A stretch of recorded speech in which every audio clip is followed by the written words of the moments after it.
Hi there. Welcome back to another episode of whatever this is. Thank you so much for tuning in. This is episode 3 with Madeline Hall, aka Buffalo Food Slut. As many of you guys probably know her if you're from the Buffalo area. Now she lives in New York City, is doing a lot of content creation. I apologize. This episode was filmed many months ago. And frankly, the podcast was put on the back burner because there were some priorities that had to take place for me to keep this agency humming along. It's there's challenges of running a solo bootstrapped marketing agency where I was probably doing a little bit too much and got a little burnt out, and frankly had to reprioritize and focus on some other things that would help me continue to operate the business and get to a point where scale is eventually possible, which is of course the ultimate goal. So as a result, the podcast was put on the back burner. So apologies again to Maddie.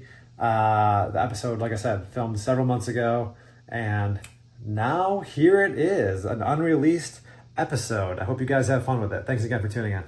Ladies and gentlemen, welcome to the Whatever This Is podcast. Today I have Madeline Hall, formerly Buffalo Food Slut on Instagram, now madelinehall.nyc. Is that your tag? At madelinehall.nyc. VP of Hospitality at Game Day Hospitality. Got it. You do all sorts of stuff, and I can't wait to dive in with everything that you got your hands into.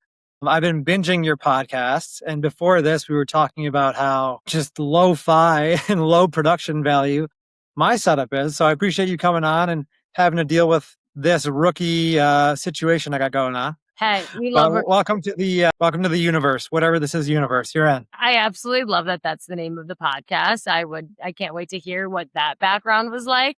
But thank you for the introduction.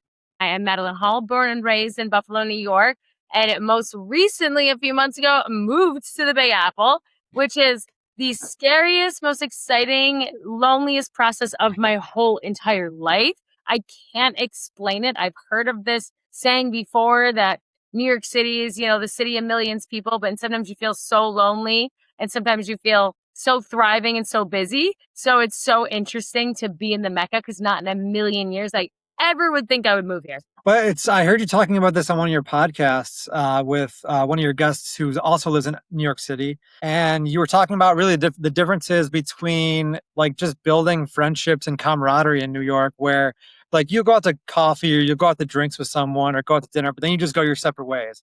And it doesn't really extend beyond that.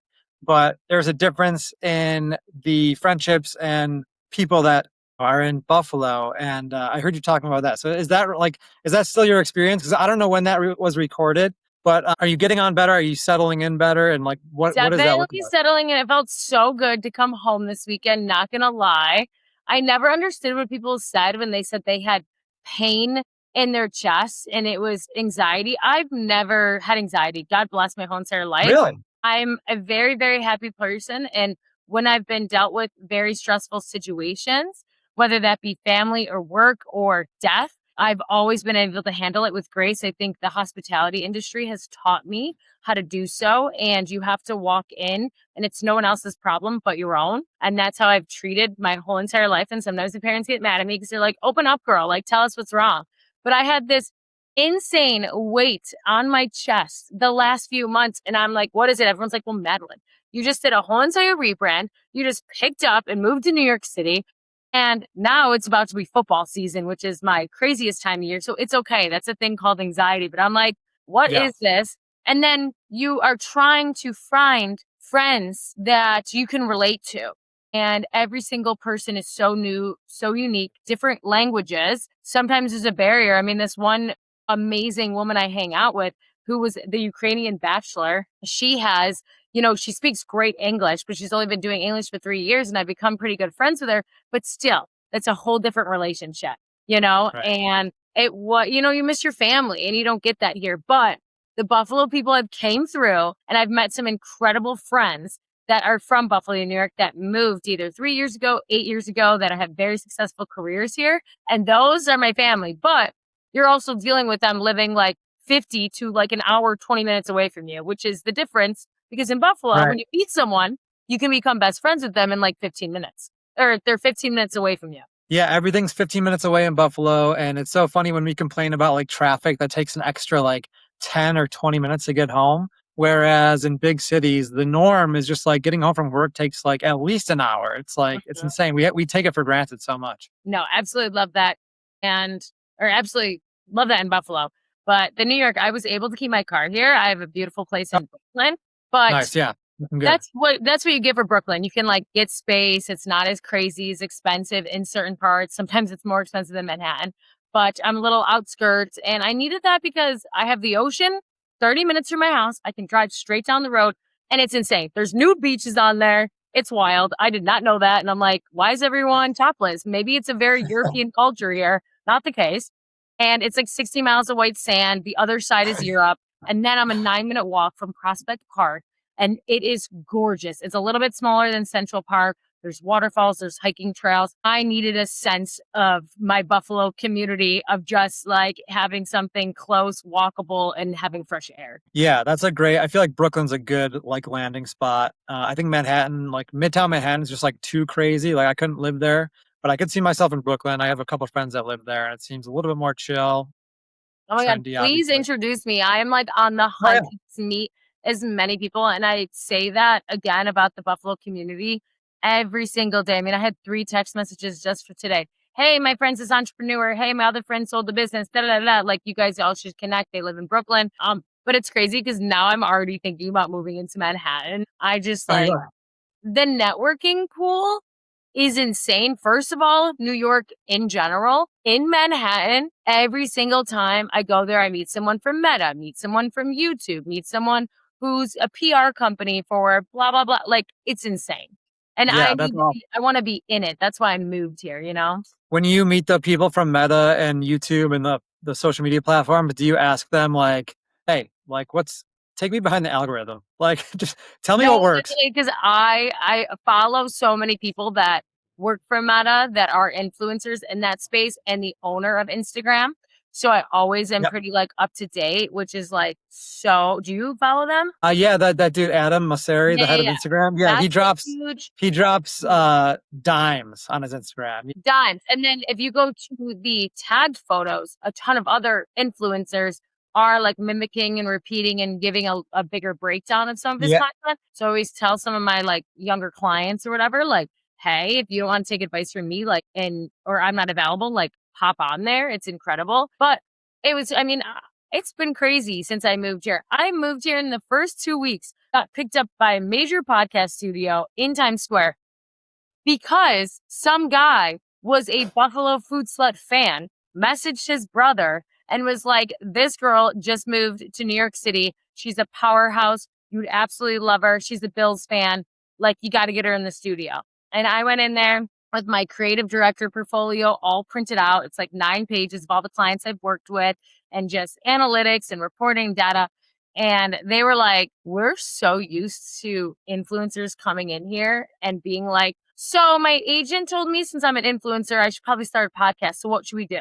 I had like a whole entire game plan, what I wanted the podcast to be, the photo shoot, the breakdown. Like I've been asked to do a podcast for the last like 3 years, but I wanted a production. I wanted my dream studio. So I'm so curious about this. So you were asked to do the podcast, is that right? And like, Yes. what does that whole arrangement look like? To the extent you're comfortable talking about it, and we can cut out whatever you don't want to talk So about. I mean, I went into the podcast studio, had a meeting with them for a little over an hour, and originally they were asking me if I wanted to partner up with 2 really huge influencers, one that works for Wild and Out, the other one who you might have seen, Little Mo Mozzarella. Oh yeah. And they were doing that kind of stuff, but both of them were on insane schedule travel, and it was so hard to coordinate in general meetings or anything like that. And after the podcast studio getting to know me a few times, they were like, I think you just need to do this solo. And if we want to bring those kind of guests on, we can. And then Gotham Podcast Studio has some of they have We May Be Drunk podcast, which is number 10 in the world for, you know it? I was going to ask you about this because I saw they commented on one of your videos. Those guys are so funny. Sam Morrell and Mark Norman. Great. Yeah. He's a great comedian. I love a podcast called Take Your Shoes Off with Rick Glassman. He's a comedian, and Mark Normand and Sam actually are like a frequent guest on his podcast. So yeah, check that out too. But those guys are awesome. So funny. So funny. Well, it's like every day I'm in there, you never know who you're going to see. Do you know the new Netflix show called Tires? Yeah, I love the show. Yeah. Okay. Watch the whole entire show randomly because I just saw the comedians. I'm like, oh, it's got to be good. Hysterical. I walk into the studio the other day and his name's not Sal, but you watch the show? I did. Yeah. Okay. So he's the one who's having the affair. He's like bigger. Right now he's Yeah. Stavros, right? Yeah, Stavros. Yeah. So he's just in the podcast studio. He's in the kitchen making himself some food. And I'm like, I didn't even put two and two together because there's like the other day I walked in, they're filming a whole entire movie there. Netflix filmed some movies there. A lot of times if you see the movie Don't Look Up. Yeah. Don't Look Up was filmed there in the podcast studio. But it's like Bill Murray, Pete Davidson. I mean, all of the biggest comedians in the world. I mean, to be able to say and flex that the podcast studio is ranked number 10 in the world for the comedian is like insane. And hopefully I'm going to be able to get access to more of those people. But It's been, again, that's why I had to say no to a few people that were reaching out to me to do podcast stuff. I didn't want to, being in Buffalo, New York, I didn't want to interview all the same people that everyone else is interviewing. There's only a very small select full of influencers. And then there's Buffalo Bills, Buffalo Sabres, but I never see the Sabres get interviewed on anything. And then there's the Bandits. The Bandits do a good job. They're very social, everything like that. They're always in the community. But a lot of people are interviewing the same people. And I knew that I needed access to way more people. And obviously starting a podcast is an insane financial burden. I'm blessed at the podcast studio. I'm signed by them. So they're doing all the production. I'm in charge of making the Instagram reels, cover art, everything like that. Okay. But to not have to do, you know what I mean? To have a professional setup. Yeah. So you basically have to market it, but they do all the production, all the editing. And yeah, so that's huge. Like that. Yeah. I mean, obviously like my low budget situation here, like even editing this is like a pain in the ass, but you got a nice setup there. How many cameras are there? 3. Okay, nice. That's sweet. Boom. Yeah, I love the light. Yeah, I like the switching of the setting and like different cameras that turn to you at different points of the show. And I try to do that a little bit with the Zoom setup. Like in certain points, I'll have you be the like main focal point. At certain points, I'll have me be the main focal point. I'll do some bring in some overlays and things like that, and like just try to make it more of a YouTube watchable experience. Because we were talking before this, like we both love YouTube. I think it's competing for Netflix in terms of just the amount of sheer volume that's on there. I mean, you can't compete with user generated content because more people are uploading at such high clips. More and more people are. Are you doing shorts right now as well? I'm doing shorts. Yeah, I'm doing shorts. Yeah, prioritize that because in the beginning, the YouTube views aren't going to be high. It is what it is. You're a brand new. Yeah. But the reels, it's just that scrollable content. YouTube is trying to compete with the TikTok, but also right now with the shaping of AI, Instagram and TikTok, right? They have AI influencers. YouTube is demonetizing any AI platform. So what I believe is going to happen is a lot of this younger generation who's not into the AI aspect of it is going to transition to way more YouTube watchable real life content. I feel like YouTube's going to have a glow up. Then eventually Instagram and TikTok will see that that's not a thing anymore and YouTube's going to become the main platform. I only started this really just to get social media content for my marketing agency. So like that was really the main priority. But like to your point too, and like obviously most restaurants now are on social media, but I'm noticing a shift where I don't know if the content that's getting engagement is the content that's just like, here's a pretty picture of our food, rather than the content that's more showcasing the personality behind the brands, showcasing the people, storytelling, talking to the chef. How'd you come up with this dish? Just like, I think the way that social media is going is just like, it's less and less cool pictures. And like, that's still a part of it. Definitely. Prime example of what you're saying there is that I posted pictures of me from the Bill Stadium, just like cowgirl hat on, cheersing with the crowd in the background. But then it's like a carousel of 20 photos of the tailgate, all that kind of stuff, just all from my phone. It did so goddamn well. Then I posted hot pictures of me from a professional photo, and it's more professional photos. Didn't do Yeah, nearly yeah. It's so interesting. It's like, I think it's just the format that people are consuming the content. Everyone's on their phone. So like people are more apt to relate to the more lo-fi, low production value content because that's just more relatable and more authentic. And I think to your point earlier about AI and people wanting to consume content from humans, 100% agree with that. And like I did a video like I don't know if I'm gonna post it or not yet, but like it's so easy to tell. You could probably tell this too, like on LinkedIn when people use ChatGPT to write their captions. Oh my I'm like, God. dude, not like everyone can tell that you're using ChatGPT. First of Come all, on. when in the English dictionary did we ever use a minus sign instead of a comma? The M dash. Yeah. Yeah. Chat. When you see that M dash, you know it's And ChatGPT. dash, the emojis, like it's so funny because I freelance for this company in New York City, and that was something that like when we have companies like sending us proposals and they're like these big wig brands, like, and we're like, oh my God, what intern did you have on this assignment? You know what I mean? I'm like, it's so obvious that you're using ChatGPT for all this. Yeah. Like one client was like, how can you tell? And I was like, well, when do you ever use X, Y, and Z and bold this? Like, I do understand. So that's script writing, which ChatGPT is script writing. Because my friend who's a movie producer, if you saw the Ryan Monolopoulos episode, he says when he writes scripts, that's what they do. And that gives the reader, and instead of looking for a comma, it just breaks up. So it makes sense when you're publicly speaking, but I Yeah. just can tell all day, like on LinkedIn. Yeah. Yeah. No one in normal, like regular life is using that. Yeah. That's so funny. But I understand too if you're like a small business owner and you don't have enough time to really put the thought and dedication to social media. Like I get that. Like one thing I could say is like just either use voice mode on ChatGPT and be like, hey, like I have a couple ideas. And you formulate this into a caption that sounds like a human and Yeah. sounds authentic and relatable.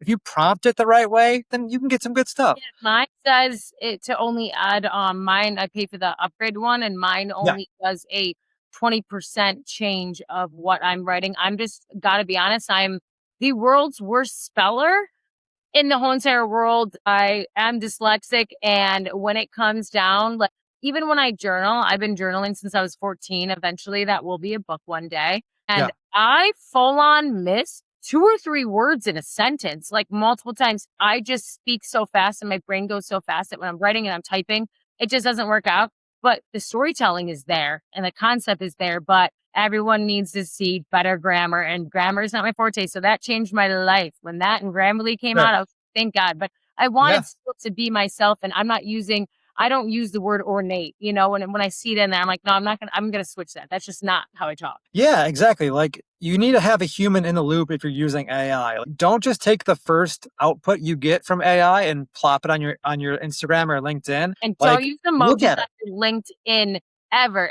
I would say it's okay if you like maybe you want no, I don't even know when it's okay. You Like, said no emojis on LinkedIn? no. Oh, I don't know if I agree with that. Okay, what do you put it on? Emojis? Before ChatGPT, were you ever putting emojis on your LinkedIn? Yeah, I mean probably. Yeah, I would look into it. That might be a hot take. See, because I think why not? Like, why not do it on LinkedIn? Like, who cares? Like, just be authentic. I guess I look at it as like the ChatGPT, but then also I'm just a person who never really truly like if I'm like, girl, that's fire outfit, fire emoji. That's like on more on the social platforms. I'm so strictly business when it comes to LinkedIn that if I was sending a proposal to a client that was worth $1 billion, I would never put an emoji. And that's how I think about it. I'm just thinking about like for a regular post that I'm putting up, like I put emojis in my captions on LinkedIn, like just because I think I write the caption, I think it makes sense. But I think to your point, like you can definitely tell like the emojis that are used that are the outputs of ChatGPT are like the green checkbox,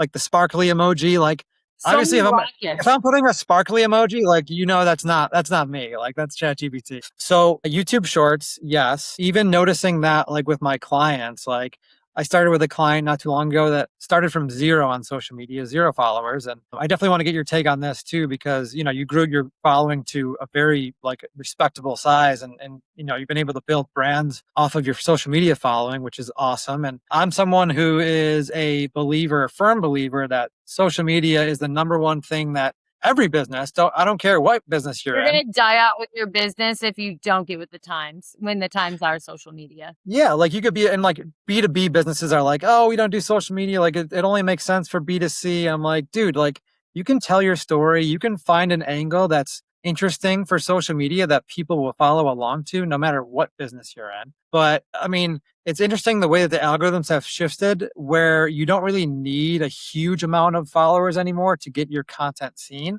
It just has to be good and relatable. And if it's a good piece of content, it'll find the audience that you want it to attract. Your stuff has to be on point. You have to have a good hook. You have to be on point. But yeah, go ahead. Engagement is everything. And I cannot believe how many fake influencers there are. And I want to give a tip to my Buffalo community because I've witnessed it so many times with like influencer events, and then also noticed it in New York, but obviously they catch it way faster here because there's so many PR agencies that they put your Instagram into a database to track analytics and to figure out your engagement if you're a right fit. But you got it, so simple. Just go on the influencer's Instagram reel and go see what their engagement is like. You looking for, if someone has 100,000 followers, their reel should be getting over 10,000 views all damn day.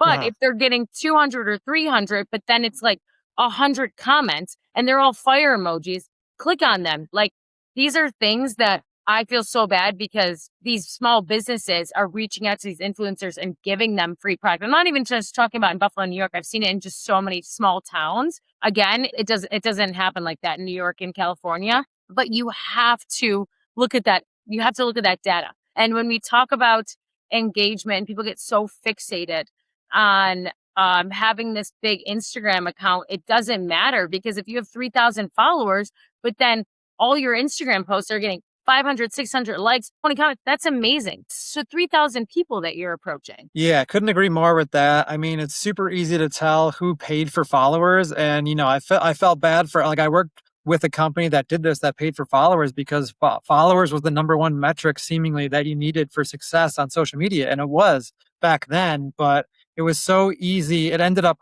hurting the business if you pay for followers because the algorithm, the way it worked back then was it took into account heavily the engagement rate. So to your point, it would look at comments, likes, and views in relation to the amount of followers that you had. And if it was 0.1% engagement, it was not pushing your content out to any more people. And maybe some businesses would approach that influencer that had paid for followers and they might get a few deals out of it, but it's not going to go very long if your content that you're paying for is just not getting the reach that you think you're going to get if you're the business. Crazy world that we live in still. But yeah, so I mean, like, let's get into your social media journey. There's so many things that I like. We're going back and forth, but I think it's great. But like, you definitely built a huge following, especially here in Buffalo. That's not a huge city. And how'd you do it? It's so No, I funny. mean, so like, The other day asked me, "Oh my God, when did you go viral and get all these followers?" I'm like, on Instagram, I've hardly never gone viral. I mean, one video from a few months ago is like popping off with like 500K, but otherwise, my videos are pretty normal. I would say the average range is like 15,000 to like 30,000 views, but then obviously 60, 80, 120, you know what I mean? But like, otherwise, I've never really truly gone viral. I have a hospitality background and I'm obsessed with meeting people every single day. I need to meet a stranger almost every single day. Otherwise, it doesn't fulfill my happiness, to be honest. That's why I will go to the park by myself and kind of sit a little bit closer to a group and hope that, something happens or a ball comes my way and I end up throwing a football, meeting strangers in Central Park. That is truly, and I'm a storyteller. And I went from being a hostess to one day the owner of the restaurant coming in. I was a hostess at like 18 for like 2 weeks. And then the owner comes in and goes, "You talk too much. You want to bartend?" And I was like, never done it before, but sure. And so I really created an audience, I would say, from my hospitality background, just being a personality at the restaurant, getting to know so many people and bouncing ideas off of a ton of business entrepreneurs that were coming. I was bartending in the downtown district. It was called Cabaret. I was there for like 21 years, right downtown. There were some people from Lolly, M&T Bank, all these businesses. And like, I remember being like, I think I'm going to start a brand named Buffalo Food Slut. Remind you, like all these women, all these men, suit, ties, like, and they're like, tell me more. And I remember doing one of my first events at 500 Pearl when I launched like sports bras and clothing and everything like that. And it just kind of was a nonstop situation there where people really just wanted to get to know me. And then I was like, okay, well, I'm going to make this Instagram handle and we're just going to go see how it is. I gained like 4,000 followers in like maybe like 4 months. And I was like, whoa, I think I'm becoming an influencer. And then I was like, what do influencers do? I started doing research. Number one thing they do, drop a clothing line. What do I do? Drop a clothing line, sells out in 3 days. And it was the day that I got laid off of work from COVID, was the day that my clothes came in the mail. I sold out in 3 days, gave 50% of my profits all back to the community. I bought food at restaurants, full price, tipped hospitality workers, and then dropped it off to hospitals, UPS teachers, firemen, you name it, all over the city of Buffalo. And I will tell you all day, if you are starting a business, you have to have a mission statement for philanthropy. You have to give back. Yeah, I love that. And, like I definitely wanted to ask you too.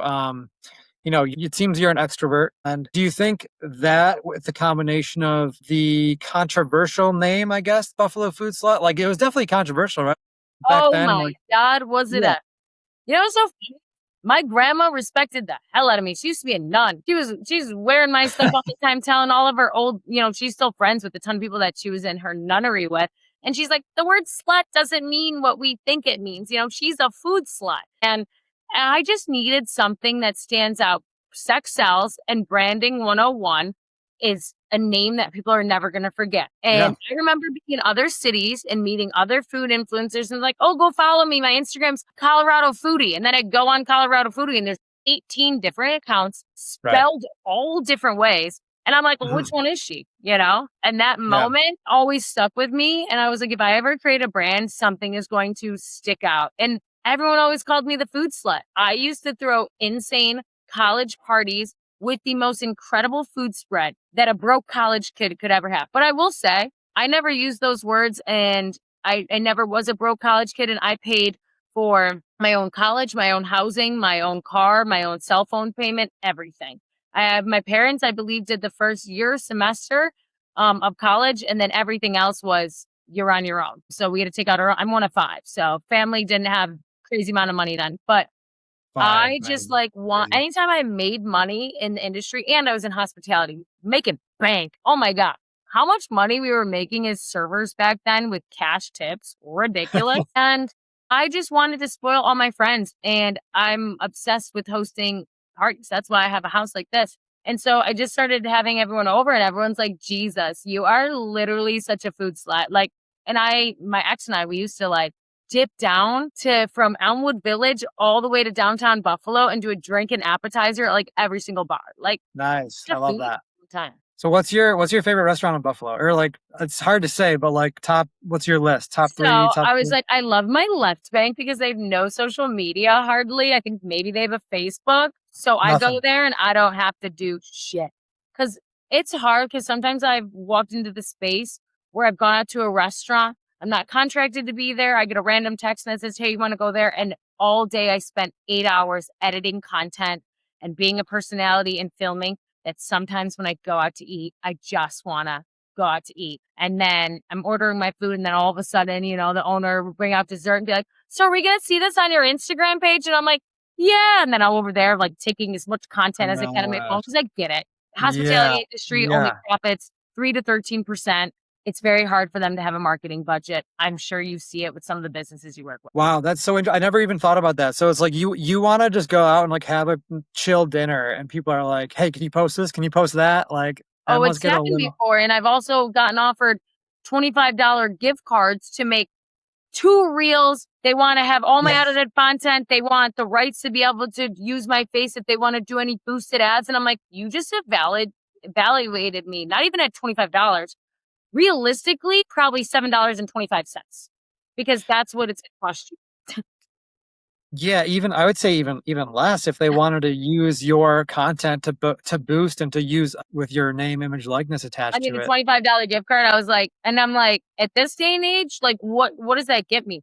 a water and like maybe an entree, like, and I don't mean to be like to make that sound so. It just like some things like that really hurt my feelings because I've been building my brand and I took no money for almost 3 years. The way I was making money was my clothing brand, but then I was also giving a huge portion of proceeds back. And then I had some independent clients that had nothing to do with the hospitality industries, like car businesses, lawyers, and stuff. But that took a while, and I was side hustling whatever you could think of to just like make money because I get that hospitality restaurants don't have a big budget, and it was all about branding and building my empire. But the way I came in and got my money from hospitality companies was approaching them is like, let me come in and give your social media a whole entire rebrand. Let me bring in influencers. Let me bring in models. Let me do this. And so Hartman's has been one of my clients now for 3 years. I absolutely love them. And they lived in New York City on Wall Street, him and his wife. And then Nice. they came back to Buffalo, eventually to get married and start family. But I did a whole entire creative directing, hired influencers and models, and did a whole entire campaign for their liquid or their coffee liqueur, and it was incredible. Nice. That's awesome. Are you doing that? I never went to it, but you do a party every year there, don't you? Oh my God! You So do you've this? seen the scandalous party? It's hysterical.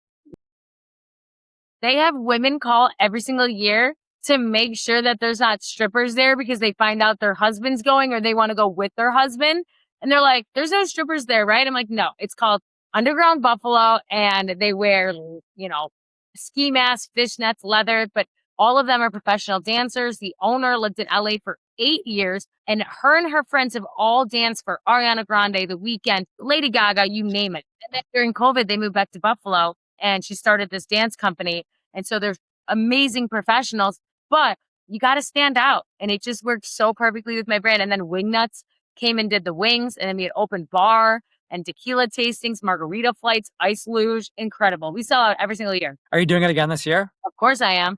And it works out Nice. perfectly because the Bills, I believe, are in Pittsburgh. So it's very easy for me to make that weekend trip. That's awesome. Yeah, I got to try to go to that this I'm year. telling you, it's incredible. And especially if anyone is single, how many people, I would say a lot of, I have a lot of women that I would say maybe are wiped up, obviously a lot of like single men, but they come to my events, and I've got 4 people have gotten engaged from my Hartman's event, and one couple's married. I mean, there is some love in the air at these events. Look at that. You're a matchmaker too. I am. I've matchmade so many people throughout my life. That's No, amazing. I've been hired as a social architect for South by Southwest with a private client, where I went to South by Southwest and I received a pitch deck of the whole entire brand, everything about it, and just to go to South by Southwest, go out to eat, drink, have a good time, but go to all these high-end networking events, and I crushed it. It's called a social architect. Good for you. That sounds sick. The going back to like the building your following on social media and all of this sea of foodie creators that were online when you were like first doing it, but you go like there's so many of them now. Like So many.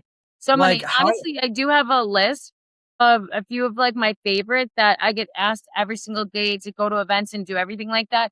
And I send them the list of like my top 5 like favorite like food influencers. And it's crazy because I know there's like 1 or 2 that totally just, envy my brand and just like will not repost, not engage, not say one thank you or anything like that. But at the end of the day, it's for the hospitality company. It's not about my personal likes or dislikes. And I still send them that way. interesting. Always be the So bigger person. who are some of your favorite accounts right now? Okay, well, I'm like, I have to see. The problem is half of them are called Buffalo Food and Buffalo Foodie. They're just spelled 17 different ways. But there's like one with Buffalo Food that's like spelled out with a bunch of O's. Then there's Yeah. Buffalo Foodie, a girl I went to college with, and then the OG is it Buffalo Food or Oh yeah. following too? Yeah. I think it's just Buffalo Food. I think it's just like a community of like a bunch of people that Yeah, and obviously Step Out Buffalo, like they got a cult. Yeah. you know. Yeah, they do some good stuff for sure. So like, how were you, like you being an extrovert, how were you when you first started on social? Was it just like, you said you grew your account 4,000 followers within a couple months, but like your first couple times on like, were you even on camera or were you just showcasing No, the food? What were you I doing? love the camera. Not gonna lie. I was president of the cable club when I was in high school, which is our film and arts program. Sports and weather. I was the news reporter. I was talent A, talent B. I was the director, the producer, you name it. I'm a person who I get pulled in 15 million different directions. And I think I'd rather have it no other way. That's just when I see problems, I need to fix them. Whether I'm getting paid for them or not paid for them. It's just, it's my vibe. And being extroverted is the craziest superpower ever, which throws people off so much in New York because they're like, oh, because in New York, everyone's like half the time trying to sell you something. And I'm like, I'm just trying to sell you my friendship. Because I've met some cool ass people on the subway, gave them my business card. And I'm like, I'm not even talking business. It just has my phone number on there. Like, Yeah. nothing. But like, then it's like, I freelance for this amazing other company in Syndicate 11 in New York City. And there's 350 influencers that make up a network of 450 million followers. And we do high-end events, and I'm doing some brand strategy with them, freelancing some social media, and I get to be around incredible people. And it's so cool because some of the people won't have the big social media following on their personal brand. It's the brands that they built, and it's incredible. But I've been able to get videographers, editors, people from my podcast all through this program. But going back to the extroverted part and being on camera, I just started, right away, just posting stuff. I'll say that when I'm out to eat, I'd rather just take photos of the food and of the Yeah. atmosphere and less be worried about my angles, because I'm not going to sit there if I take a terrible photo and replace it. Like, there's people around and it's not my vibe. But when I have a videographer that's there, game over. Yeah, that's awesome. So what would you say, like, it's like I said, it's so hard to stick out if you're a food creator right now because there's just so much content. There's so many Well, creators. that's the whole part of the rebrand. Oh, so tell us about it. The rebrand is that, hey, I'm not full-time living in Buffalo, New York anymore. I do have it still in Buffalo on the west side. I absolutely love it. Remedy House, Butter Block, 5 Points. It's there. But I have obviously more 65, 70% in New York City. I'm at these events, just like how I was at the US Open in the President's Suite with IHG Resorts, IHG. huge international hotel company.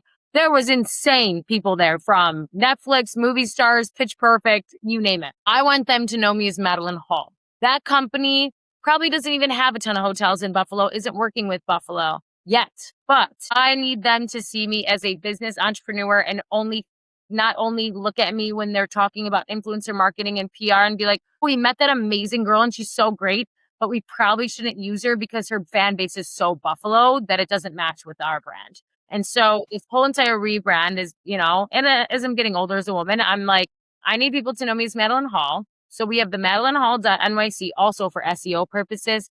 People are finding me. I was having it Madeline Hall BFLO on my other one for a while, and it was just bringing me a ton of PR companies that were coming to Buffalo and doing PR. Now that I switched it to NYC, I'm getting so many people in restaurants and businesses. But when I evaluated everything and have met with my advisors and we look at my spreadsheet of, where my money's coming from, the food part is not a huge part of the aspect. It's the private clients. It's also what I'm doing with game day hospitality, sponsorships revenue, and creative directing. It's not food.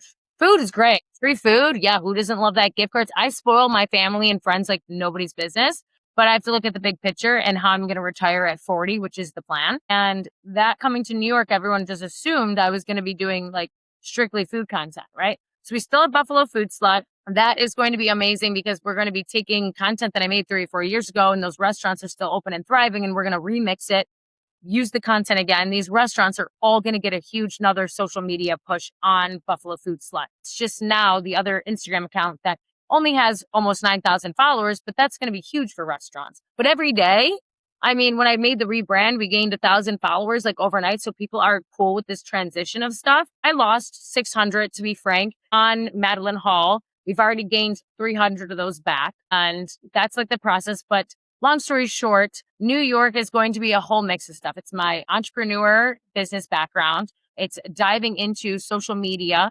We are going to go to some Bill's Backers bar and do a Bill's Backers series when we go to some bars. A little bit of food, but honestly, it's going to be the New York City hustle and grind. Yeah, and like I wanted to ask you about that too because I noticed that like so you took your Buffalo Food Slut account that was at 46 or 47,000 followers, and you changed the name to Madeline Hall Yep, I NYC, just right? swapped them. Okay, and so you have what was the other account that was like now it's 8 or 9,000? That's Buffalo Food PFS Slut. brand, my clothing Instagram account got changed to my podcast Instagram account because when the podcast starts popping off and that becomes its own influential brand, the clothing company is going to come back with a rebrand. It's not going to be BFS. It's probably going to be something associated with the podcast where my guests can wear the outfits. I'm going to be wearing stuff, but the clothing market is already there because that's who's following that account. Okay, got it. So like yeah, so you have three accounts that you run. Wow, how do you manage all that? For the longest time I was doing it me, myself, and I. And then if I had an assistant go do like pop-ups for me, because pop-ups were a huge part of my brand. I did about over 300 pop-ups in 4 years. I traveled all over the place. It was absolutely insane. And I would have this assistant, Lynn, who was also a school teacher. She would be doing my pop-ups, clothing brands, sometimes counting inventory for me, and then posting stuff on socials. But I had an assistant who I live here with. I had my this younger girl, Lainey. She approached me years ago, maybe 2021. And I thought she was just coming in to buy a tracksuit from me, but she had a plan to wanting to work with me. I ended up looking at her resume, hired her on the spot. And she was my assistant for 2 years, my head photographer, and my best friend. And that's who I'm living in New York City with. She's a creative director at one of the #1 wine stores here that does international imports. Most of the time, though, it's always been me and a lot of freelancers. But now I've gone in this trying to make myself become a bigger, better business person and invest in my brand. So I hired a full-time with health benefits virtual assistant. Yes, they're a real person. And I would have not been able to do my podcast if it wasn't for him at all. I thought the podcast studio did a little bit more than what I thought of like the cover art and all this kind of stuff. No, it's on you all day. And they're taking care of that and running that Instagram really. How did you find the VA? Because I'm kind of looking in that direction too. I mean, with my company, it's literally only just me as the only full-time person. I've had contractors and freelancers and, interns come in and come out, but I definitely need some VA help. Did you go to like a specific? Yes. I have a company that I work with and I'll send it to you more on the DL because then Sweet. I get taken care of, but I don't do like sponsorships with them or anything like that. It just single-handedly has changed my life. To be frank, the first 4 weeks to 6 weeks to 8 weeks are literally the most annoying thing in the whole entire world because what you're doing is sharing information. They're trying to learn about your brand. What I would say this company sets the part. And two, if people are listening and they need the company, send me a DM, go in the comments. I'll send you the referral. But they have a platform where there's 300 university classes that they can take. So right now, my VA is doing a LinkedIn course. And then the next one that they're going to do is TikTok. Then they're going to do Instagram. Then they're going to do YouTube. And then they're going to do podcast. So anytime that I'm not answering or I'm on vacation, they just take this university and they have to take quizzes and tests and everything to pass. And then they become certified. And then I can start doing projects with them. But the podcast situation has been fire. Yeah, it's a lot of fun. So like, do you have like your content strategy?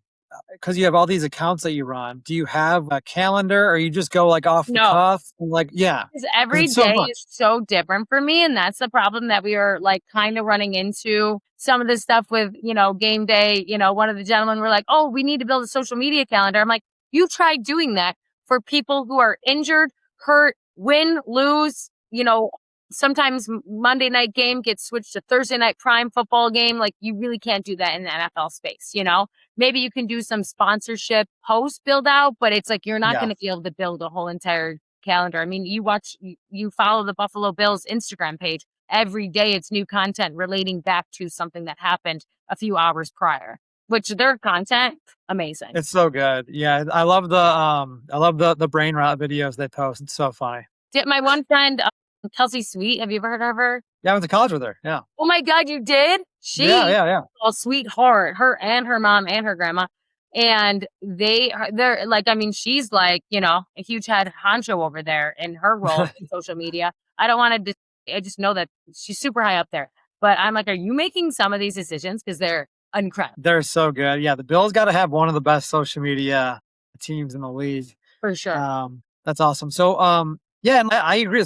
So I manage social media for clients, and like, yeah, sure, it's good to have a content calendar, but I find that for your social media content to be effective, you kind of have to be posting relevant content and trends stories. and trend-based content. Like you can't plan for a trend a month ahead of time. Like Yeah. you gotta be adaptable. I post an Instagram story every single day on every single platform. It was crazy because when I came on to Game Day Hospitality, I was hired by one of their like competitors in the space to go and do stuff and be an influencer for them at one of their Kansas City games. Then I ended up meeting the owner of Game Day Hospitality, and he was just telling me that they do this in multiple different cities, multiple different events, corporate events. And I was like, wow, I always am here to see the big picture. I knew from day one, I love my Buffalo roots all day, but you can't just ground yourself in one place. You have to expand. And so then I was like, take me to the Super Bowl. And I was like, let me show you what social media can do for your business, because I think they had an Instagram and it had 500 followers. And I was like, let me just show you what it can do for your thing. And like, let me just come. I'm a great networker. Let me just, like be an advocate and use my platform to just really show people who you are. You're the owner of the company. People should get to know you. And that's what we started doing. I mean, he had a camera woman with him the whole entire time. And I was just taking videos, posting, and like, there we are, like far backing. I mean, talk about hustle and grind. We just hosted an absolute banger of a tailgate in Buffalo, New York. Did you see the pictures? Maybe, I don't know. I'll have to look. Send you the photo link.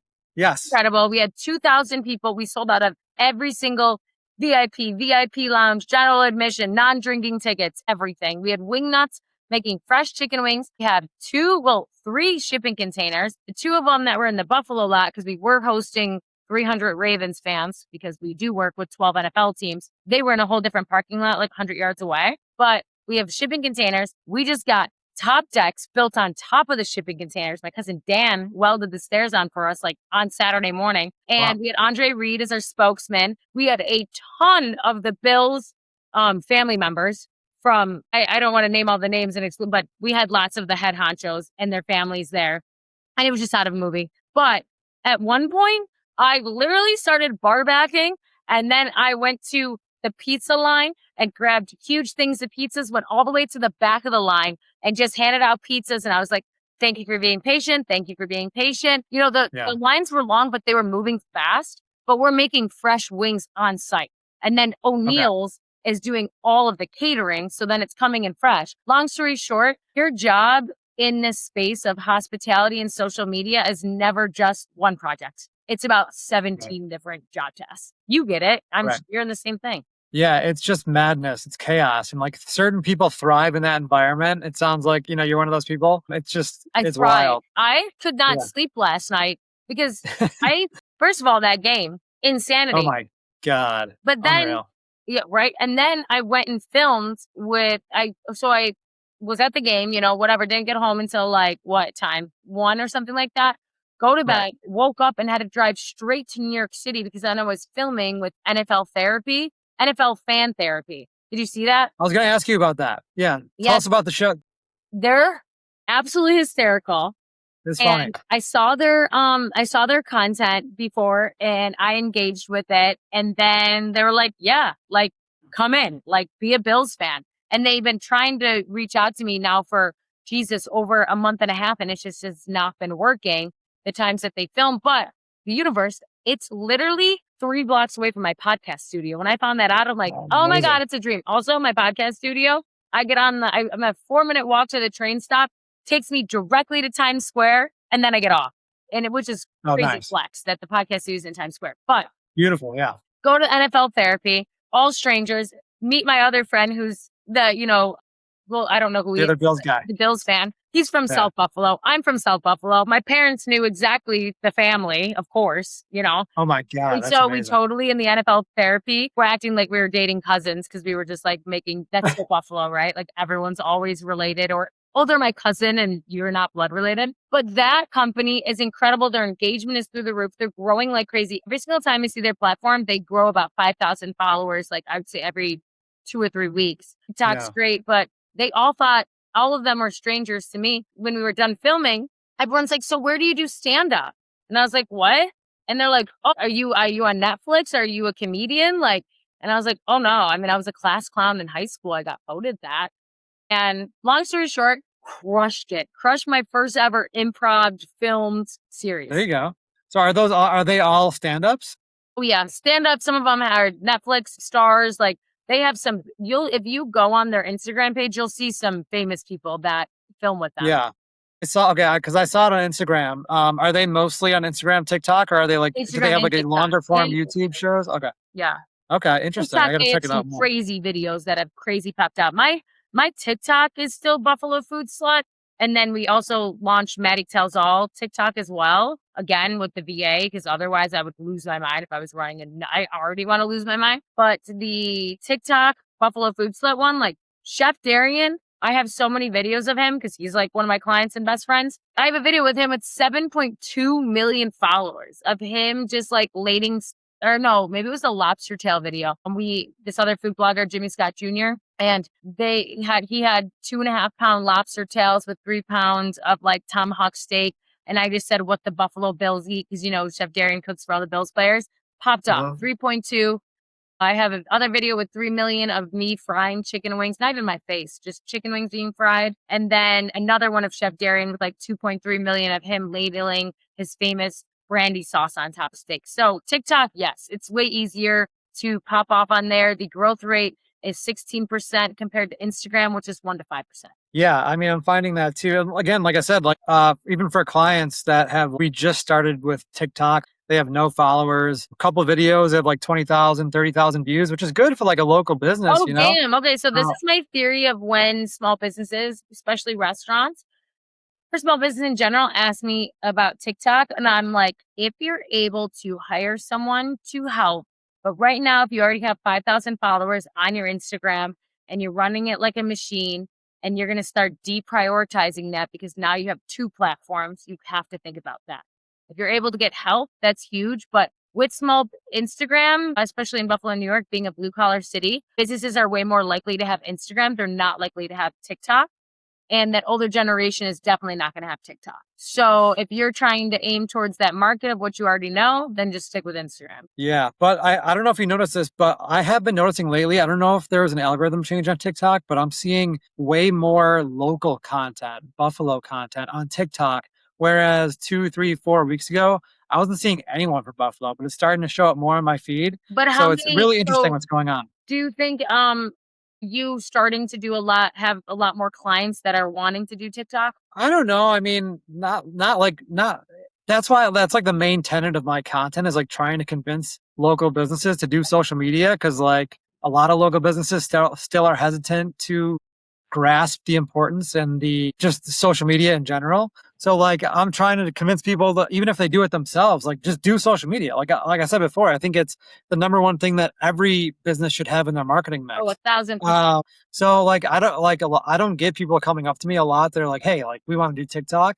I'm more so going out and trying to preach that, but I mean, hopefully the more I preach it, the more people will come up to me and want that service. Well, But that's nice. I mean, I see the value in it. I don't know how you can't see the value in it at this point. I'm like, my Also mindset is like, if I for- have to sell you on social media, I don't know.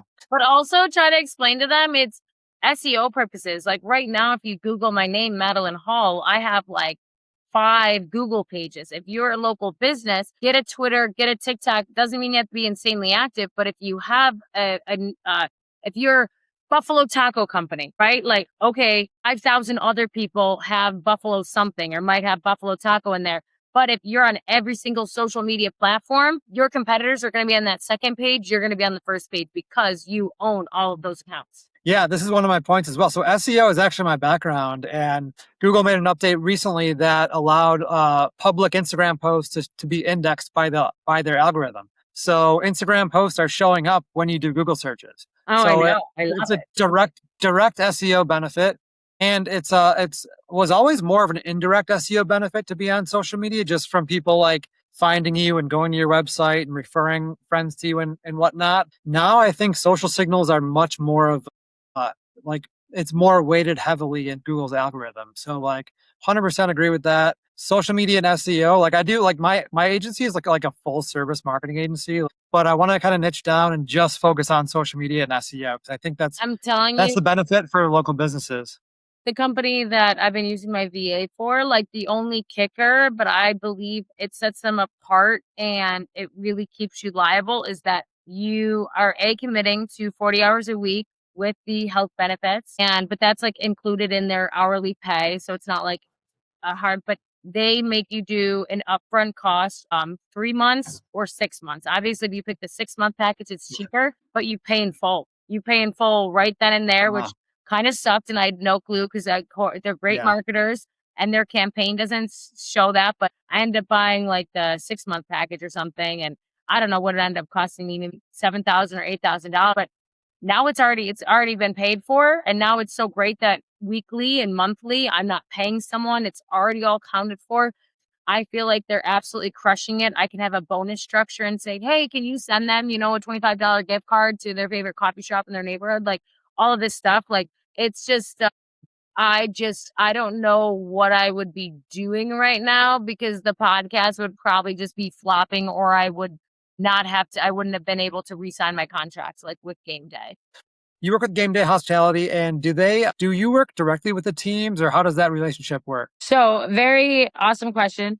We do a little mix of both, right? So, we work exclusively with some of the players and their family to do private events, host them, make them feel also special and loved. But then also, we have the NFL that has 5 million different sponsors, and they don't have the space to be able to host this hospitality group. So then they send it to us, or how we got a phone call the other day for the other NFL team, and they needed a room block for 200 of their huge corporate sponsors. So it's not that we exclusively are working with them. It's kind of if we can't do an event, you know what I mean? It's like kind of Yeah. goes back and forth with the Yeah. network. So they're great referral partners for you.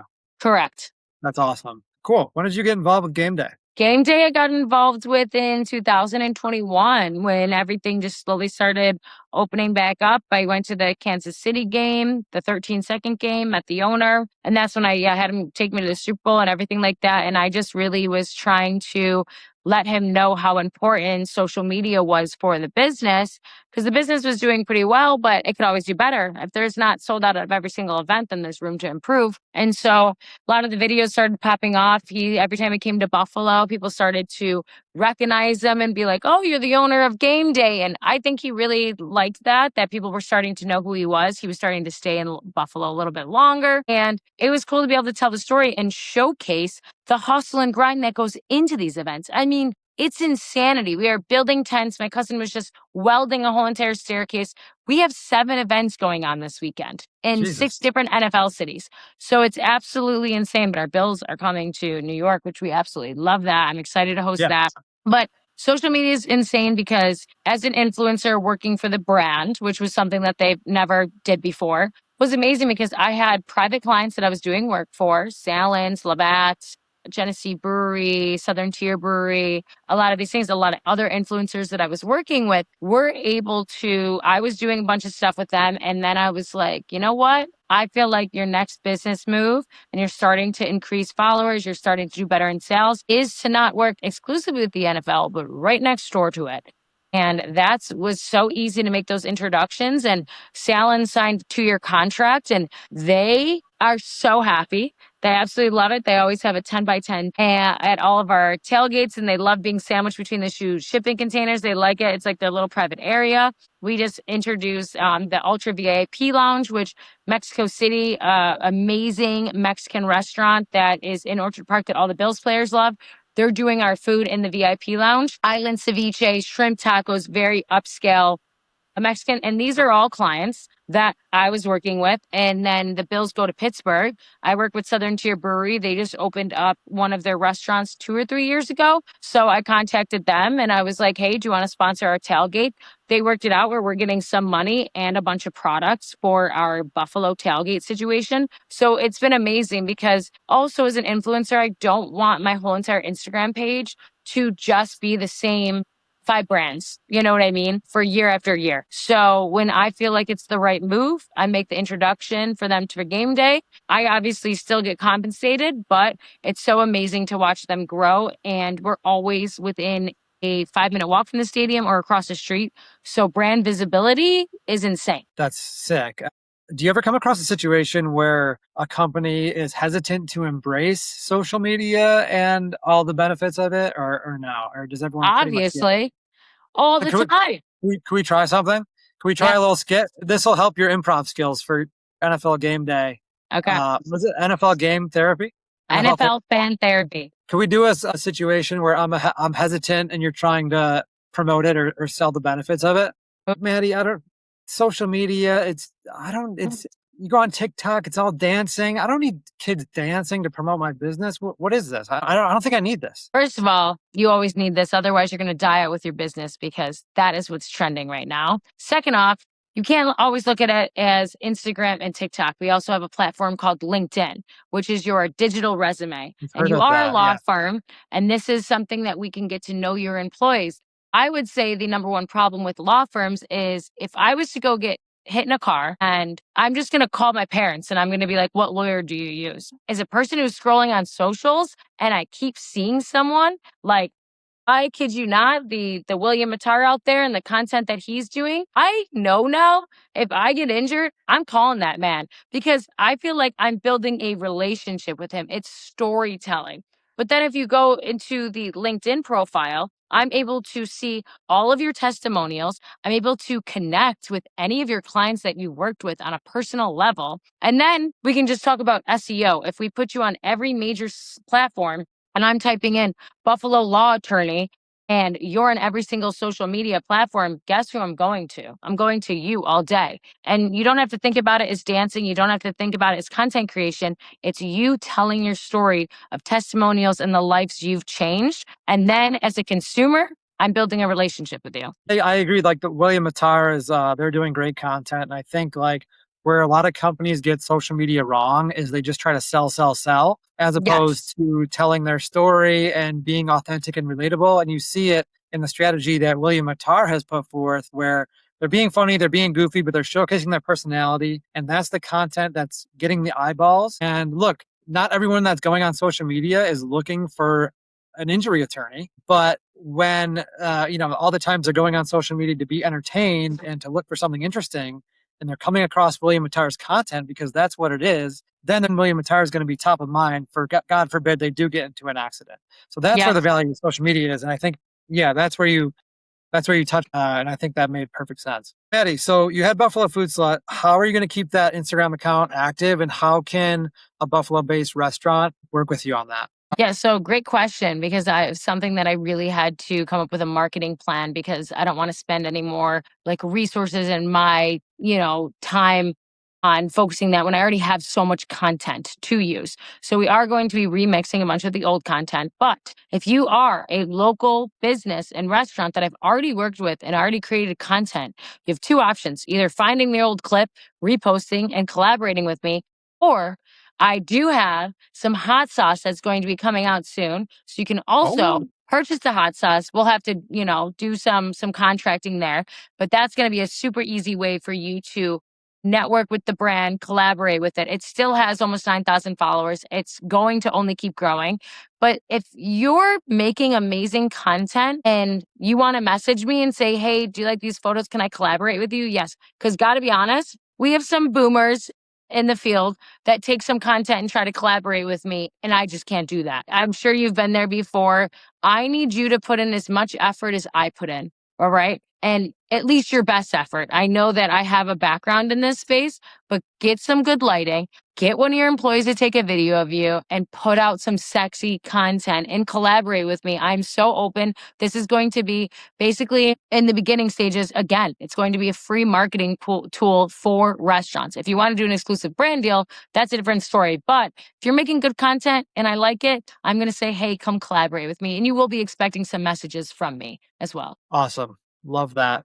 Tell us about the sauce. Okay. So the sauce I'm so excited about. I don't even know if you know this background, but I used to be a personal chef. So I have some food experience and I've been wanting to do a sauce for the longest time. Something that was just a little bit different than a normal like buffalo medium sauce. We have fresh horseradish in there, garlic, cracked pepper. I love texture in my wing sauce. I don't like just eating vinegar, like how like a Red's is like vinegar based. I've imported peppers from there from Italy, but I've been working with Gallo Kitchen in Lewiston. They let me use the kitchen. Michael Hilbert, absolutely incredible. His family background. He's been helping me with a ton of the back end of logistics, but we've been doing all the sauces. And then Wingnuts was like, yeah, we should do something together. And so this weekend was the first time they tested my wing sauce. They sold so much of it.